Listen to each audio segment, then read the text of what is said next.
I'm going to do a quick walkthrough of our Overland trailer, camper, whatever you want to call it.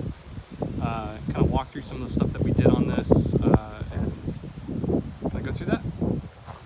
So first thing we did, so this trailer is actually a repurposed generator trailer. I believe it was like an AT&T service trailer. Came with a big box on top of it to hold the generator. So we took that off. So we got it to a bare actual frame, and I'll kind of show you one of the main reasons why I chose this trailer and one of the neat features about it that we ended up doing. First thing that we got is obviously we have a off-road hitch that we put on here because we take this on a lot of off-road expedition trips. I did a tongue box on the front here. This is where I keep all of the electronics for the trailer. So I've got a trailer disconnect box here. I've got a main deep cycle battery, fuse panel for all the electronics that come through here. I've got a switch panel with a main cutoff switch here, so if I enable this, it'll actually show us our voltage. We've got some key lights for our water pump, heater controls, USB ports, all that kind of stuff. Then I've got a junction box here for our trailer wiring. But all that's just sealed up nicely in here. Makes it nice. Right now, I kind of just built some rails on the behind this for our coolers. At some point here in the near future, I'm going to build a big pull-out kitchen that'll sit on the back here, and you'll actually see just because the awning is set up here, we can actually have the kitchen pull out, and the plan is to have it on this side of the trailer along with a DC powered refrigerator up top. Right now, and again, we're just holding our actual coolers on it.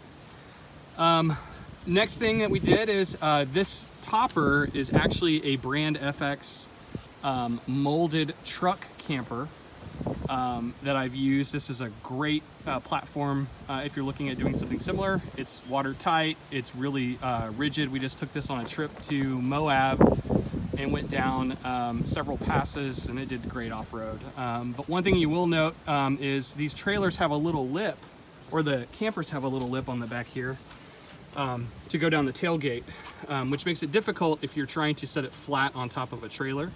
So what I did is I actually built 3x3 inch rails that this thing actually sits on to actually lift it up off the frame enough that I can make the back part of the camper sit flush with the top of the trailer. These things, because they have, they're designed for your wheel wells, you have these relatively large pockets here, which what I ended up doing is I took some conduit toolboxes that are used for like a truck, a service truck. They come in two pieces already, so I built just caps for either end. On this side, I actually put in a just a little dry storage for like a boat, but this has got full storage all the way through here, so we've got just some camping gear, things in here to kind of keep that dry and use that storage. Probably use it for like kitchen appliances and things like that. Install these little flip steps for those around the entire trailer. That's to help me get to the rooftop tent so I can set it up whenever we get to a campsite. Main goal for this build was to have a place for my wife and I to stay dry, and then have the kids above us, kind of away from us, up top. So we've got 3 kids that fit up there. Let's see. What I end up doing is these are just factory Jeep Gladiator takeoffs off my current towing vehicle that I use to pull this. End up running wheel spacers. It's just got a regular straight axle. I wanted to do some timbering axles, but after a few trips that we took this on, I really haven't seen a need to do that yet. I do have full under light kits all the way underneath the trailer to help us kind of light up the ground if we go to a campsite or when it's at night. One thing to note up underneath here too, I'll see if I can show you guys. We have a very large 40+ gallon water tank that I slid underneath the actual topper as well. Runs to a filter system. I've got a pump, and I'll show you on the other box there. That runs underneath, which is really nice. Gets it out of the way. It's right above the axles, which is great for weight distribution.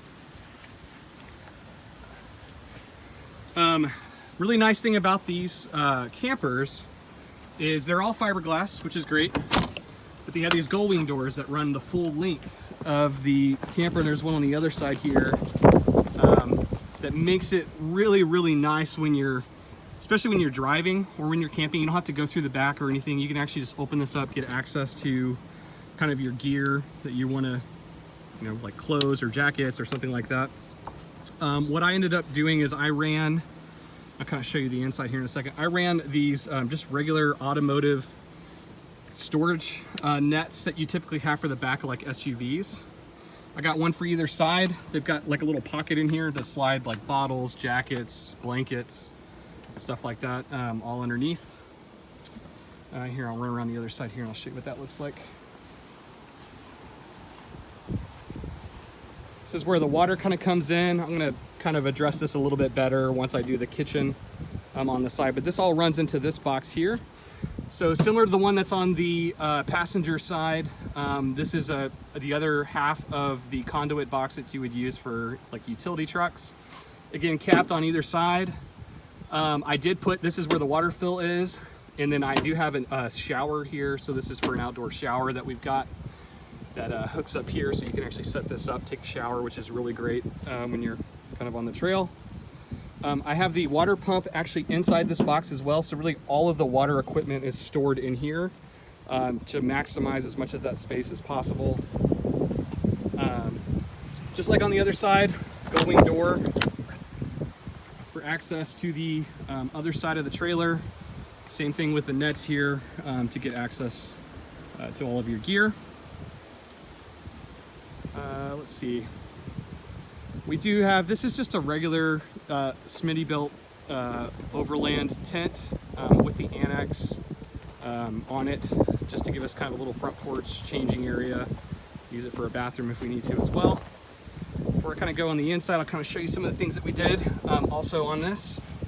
On the back of the water box is a quick disconnect for a garden hose sprayer, which is really great if you're at the beach trying to hose off your feet.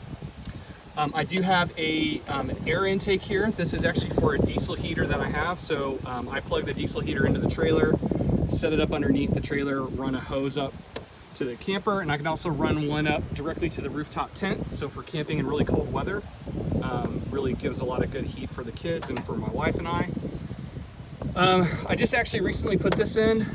This is just an entrance for like a power cable. So like on my Jeep, I've got an inverter in the back. I can plug it to the Jeep, run it through here if we need to run anything off of AC.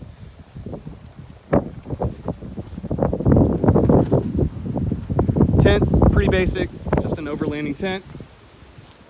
The way that I mounted this tent, let's see if I can actually show you guys how that works. These BrandFX campers actually come with a utility rack on them already. It's just a piece of aluminum on either side. What I ended up doing, I got some stake posts. These are galvanized posts that are actually used for building fences. One of the nice things about these is they actually have holes that run the entire length, which is great if you're trying to mount a whole bunch of accessories. Like on here, I've got our awning. Rooftop tents also mounted up underneath. Let's see if I can get a shot of that. If I can or not. Yeah, so you can see they're mounted directly to the roof rack. It's extremely stable, and I'll kind of show you how I strengthen the support of this roof. This roof is designed just by itself to only hold about 250 pounds, which may be fine if you just have kids getting in the tent, but once you get an adult up there, you start seeing the roof flex. So I'll kind of show you what I did to address that. These campers have vents on them on all four sides to help ventilate the air in there. You don't get condensation, which is really great. Has a big window on the front to let light in, which is kind of nice. So going around into the actual camper,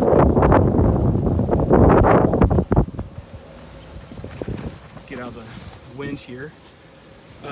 I've got a tire swing out. What I just did is I got a Jeep TJ tire swing. I cut off the swivel end and actually got a universal bearing kit. Mounted that on there. It's got a little pull lever here to swing it in and out. So, and we've got our trasher on the back, which is One of the main reasons why I wanted a tire swing on it, and I couldn't find a spot to mount the spare. Again, like I said, one of the cool things about this trailer, because it is a service trailer, the entire trailer actually has storage that runs the entire length of it. So I have things like our toilet in here, some mats that I typically keep in here, shovel, chairs, everything fits underneath here. And then there's a door that folds up to store it all in, where we've got our license plate. One of the cool things about this too is it allowed me to actually install one of these 18-wheeler steps. Slides out, drops. It allows you to just step right up into the trailer, which is great. The camper itself, it's got this big door, obviously, that goes all the way out. This opens up into the actual camper itself. One of the things that we did install on ours to try to maximize storage space is, let's see if we can get this open. I bought one of these just relatively cheap folding shelves for the back of like a Jeep. Found it on the back of the door. It works great for like toiletries, all of that kind of stuff.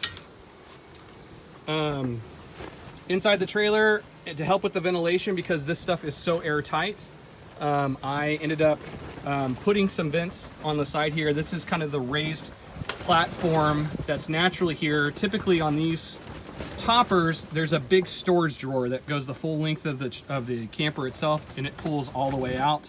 So I just built an aluminum cap for that, put some vents to help with the ventilation that comes through on the side. Put that in there. Lights, just regular trailer lights that I mounted onto the camper, because these don't typically have them. They're using your vehicle's truck lights.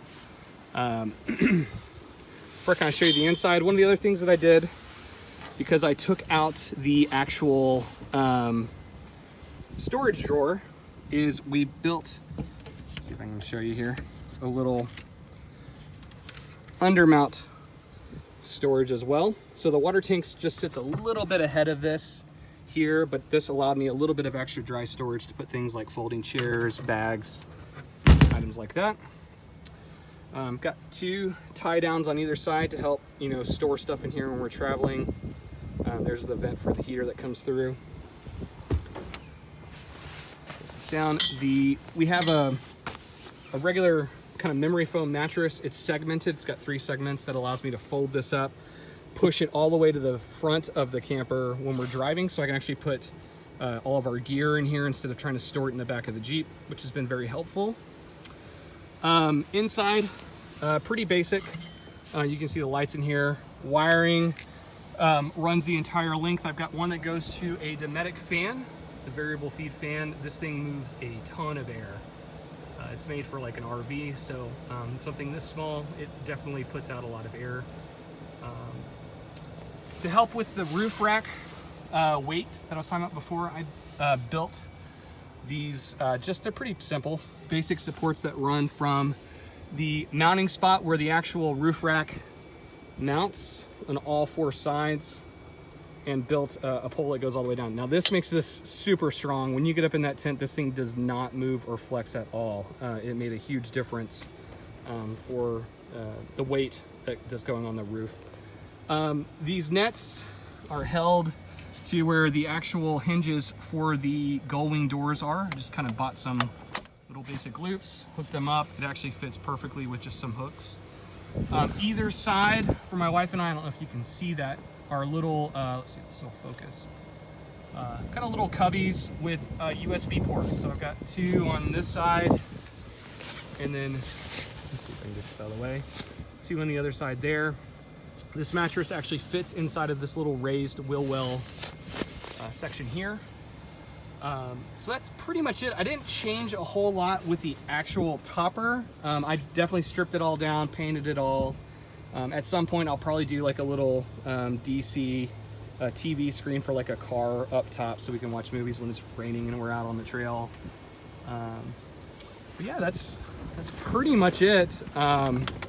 Very quiet and surprisingly warm. I don't know why I was surprised. The whole thing is fiberglass, so it does hold in heat when it's really cold. And if it gets really hot, it's really nice to be able to just open up the gull wings and ventilate, or just opening up our fan here, which moves a ton of air. So yeah, so that's pretty much it. We've been very happy with it. Like I said, we took it from a trip from Texas all the way up to Moab. It's one of the longest trips we've taken it on, and it did really well. So if you find one of these truck campers for a good price, definitely grab it. These things are